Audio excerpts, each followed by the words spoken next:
اعوذ باللہ من الشیطان الرجیم، بسم اللہ الرحمن الرحیم۔ السلام علیکم یا حجت اللہ فی ارض۔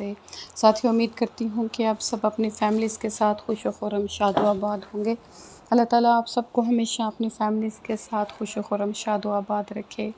آج کی ہماری ویڈیو واقعہ مباہلہ کے بارے میں ہے۔ جی ہاں ساتھیوں، ایک چمکتا دھمکتا واقعہ ہے جس نے پورے اسلام کو جو ہے وہ روشن کر دیا، اس واقعے نے، کہ اسلام کے اندر پائی جانے والی ہستیاں جو ہیں وہ کیسی ہستیاں ہیں کہ ان کا وقار ایسا ہے کہ صرف ان کو آتا ہوا دیکھ کر اگر کوئی شخص ہے جس کے دل میں بغض نہیں ہے تو وہ ان کی سچائی کا اعتراف کرتا ہے، اور وہی ہستیاں ہیں کہ جن کو دیکھ کر جو ہے وہ اسلام کا بول بالا ہوتا ہے۔ جی ہاں ساتھیوں، یہ کون سی ہستیاں ہیں یہ ہم سارا اپنی آج کی ویڈیو میں ڈسکس کریں گے، اور مباہلہ کا واقعہ کیا تھا یہ بھی ہم اپنی آج کی ویڈیو میں ڈسکس کریں گے۔ لیکن اس سے پہلے آپ ہمارے چینل صدائے مہدی کو سبسکرائب کر دیں اور ہماری ویڈیو کو لائک کر دیں تاکہ صدائے مہدی کا یہ کارواں اسی طرح چلتا رہے اور آپ سب صدائے مہدی کی صدا بن جائیں۔ یہ تو ساتھیوں اب چلتے ہیں اپنی ویڈیو کی طرف۔ جی ہاں ساتھیوں، واقعہ مباہلہ جو ہے سورۃ آل عمران کا واقعہ ہے۔ حضور اکرم صلی اللہ علیہ وسلم نے جب نجران کے عیسائیوں کو دعوت توحید دی، دعوت اسلام دی، تو انہوں نے آپ کے ساتھ جو ہے وہ علمی مباحثہ کیا، اور جب آپ نے ان کو ٹھوس دلیلیں دی تو انہوں نے ان دلیلوں کو نہ مانا بلکہ کہا کہ ہم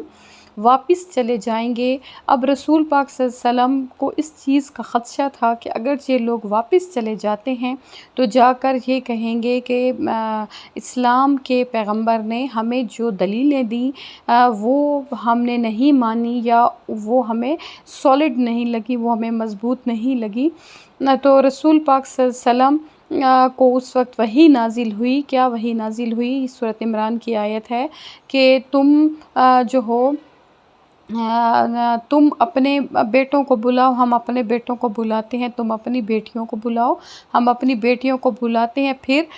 تم اپنے نفسوں کو بلاؤ، ہم اپنے نفسوں کو بلاتے ہیں، تو اس کے بعد جو ہے ہم مل کر دعا کریں گے تو جو جھوٹا ہوگا اس پر خدا کا عذاب نازل ہوگا۔ اب رسول پاک صلی اللہ علیہ وسلم پر جب یہ آیت نازل ہوتی ہے تو آپ نے عیسائیوں کو کہا کہ آپ جو ہیں تیار ہو جائیں، ہم آپس میں جو ہے وہ مباہلہ کریں گے۔ اب آمنے سامنے ہو جائیں گے اور مباہلہ کریں گے کہ دین حق کون سا ہے۔ رات کا ٹائم تھا، آپ نے جناب سلمان فارسی سے کہا، جس کو آپ کہتے ہیں کہ سلمان جو ہے وہ منا اہل بیت کے اہل بیت میں سے ہیں، آپ نے سلمان فارسی کو کہا کہ آپ نے مدینہ کے باہر مباہلہ ہم نے کرنا ہے اور آپ نے پینتن پاک کے بیٹھنے کا سامان کرنا ہے۔ حضرت سلمان فارسی نے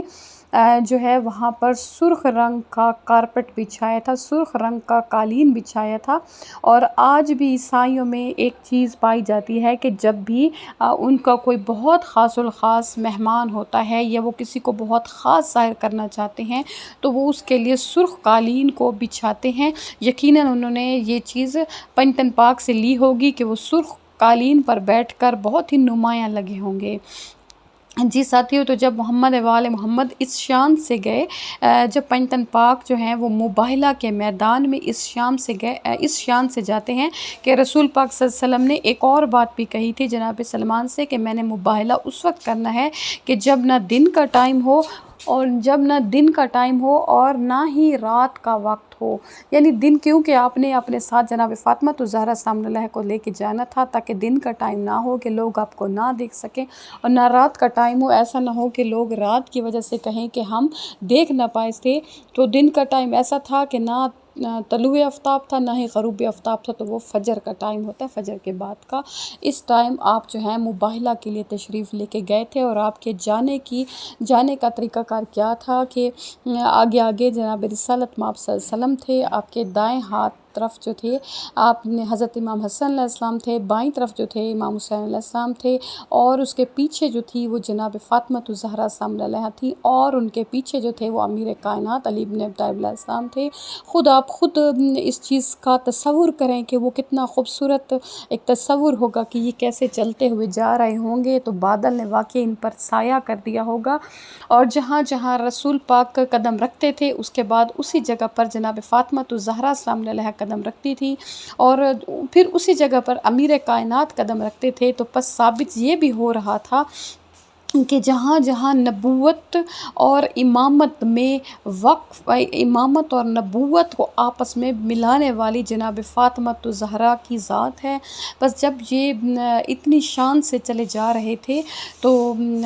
عیسائیوں کے 4 لوگ تھے جو کہ سامنے آئے تھے آپ سے مباہلہ کرنے کے لیے، تو ان کا جو سب سے بڑا پادری تھا جس کا نام عاقب تھا، اس نے جب دور سے ان ہستیوں کو آتا ہوا دیکھا تو اس کو آسمان سے جو ہے وہ ایک نور سا محسوس ہوا، اور اس نے اپنے ساتھ والے لوگوں سے کہا کہ میں دیکھتا ہوں کہ یہ جو پاک ہستیاں آ رہی ہیں، اگر ہم نے ان کے ساتھ مباہلہ کیا، ایسا نہ ہو کہ ہم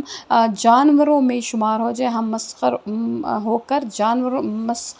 ہو کے جانور نہ بن جائیں، کہ یہ ایسی ہستیاں ہیں جن پر آسمان جو ہے وہ سایہ کیے ہوئے ہے، بس ان کے ساتھ جو ہے وہ آپ مباہلہ نہ کرنا، بلکہ آپ جو ہیں اگر دین حق قبول نہیں کرتے ہو تو جس طرح یہ آپ کو رہنے کا کہیں گے تو آپ اسی طرح رہنے لگ جانا۔ بس جو ہی ابھی ان ہستیوں نے دعا کے لیے ہاتھ ہی اٹھائے تھے، دعا نہیں مانگی تھی، کہ اس سے پہلے ہی یہ رسالت مآب صلی اللہ علیہ وسلم کی خدمت میں آئے اور انہوں نے معافی مانگی اور کہا کہ ہم اپنے دین پر قائم رہیں گی، لیکن جس طرح آپ ہمیں کہیں گے ہم اس طرح رہیں گے، اور آپ کے مطابق جیسے آپ رہتے ہیں ہم اسی طرح زندگی گزاریں گے۔ تو ساتھیو، یہ محمد وال محمد کی شان تھی کہ وہ جس طرح وہ چلے ایسے چلے کہ آج تک ان کا چلنا جو ہے وہ عید مباہلہ بن گیا۔ وہ مباہلہ مدینہ کے باہر جو محمد صلی اللہ علیہ وسلم نے لوگوں نجران کے عیسائیوں کے ساتھ رکھا تھا، وہ واقع مباہلہ یعنی عید مباہلہ کے نام سے مشہور ہو گیا۔ تو محمد صلی اللہ علیہ وسلم جو ہیں وہ کسی نہ کسی طرح سے اپنی آل کا تعارف کرواتے رہے ہیں کہ میری آل جو ہے وہ کس طرح دین اسلام کو بچائے گی، اور یہ مباہلہ کا واقعہ ایسا واقعہ ہے کہ جب کبھی تلوار کے ساتھ دین کی حفاظت کرنی تھی تو آپ نے امیر کائنات کو آگے رکھا اور جناب فاطمہ الزہرا السلام علیہ کو گھر کے اندر، لیکن جب مباہلہ کا واقعہ تھا تو اس میں دین کا دفاع کرنا تھا دعا سے، اور جب دعا کی ضرورت پیش آئی تو آپ جناب فاطمہ الزہرا السلام علیہ کو لے کے آئے، کیونکہ رسول پاک صلی اللہ علیہ وسلم کا اپنا ارشاد ہے کہ فاطمہ جس بات پر خوش ہوتی ہے اللہ تعالیٰ بھی خوش ہوتا ہے، جس سے فاطمہ غضبناک ہوتی ہے اللہ تعالیٰ بھی اس سے غضبناک ہوتا ہے۔ تو جناب رسول اللہ نے دعا مانگنی تھی اور جناب فاطمہ نے آمین کہنا تھا، تو اس کونین کی شہزادی کے آمین کہنے پر نجران کے عیسائیوں کا کیا حال ہو جانا تھا، تو انہوں نے اس چیز کو پہچان لیا تھا۔ میری دعا ہے کہ اللہ تعالیٰ ہم سب مومنین و مومنات پر بی بی زہرا سلام علیہا کا پاک سایہ، ان کی چادر کا پاک سایہ ہم پر اور ہماری بیٹیوں کے سروں پر قائم رکھے، اور ہم کو ہدایت دے، اور ہم سب کو بی بی زہرا سلام علیہا کی شفاعت جو ہے وہ اس دنیا میں بھی نصیب ہو، ان کی مدد نصیب ہو، اور آخرت میں بھی جناب زہرا کی شفاعت نصیب ہو، آمین یا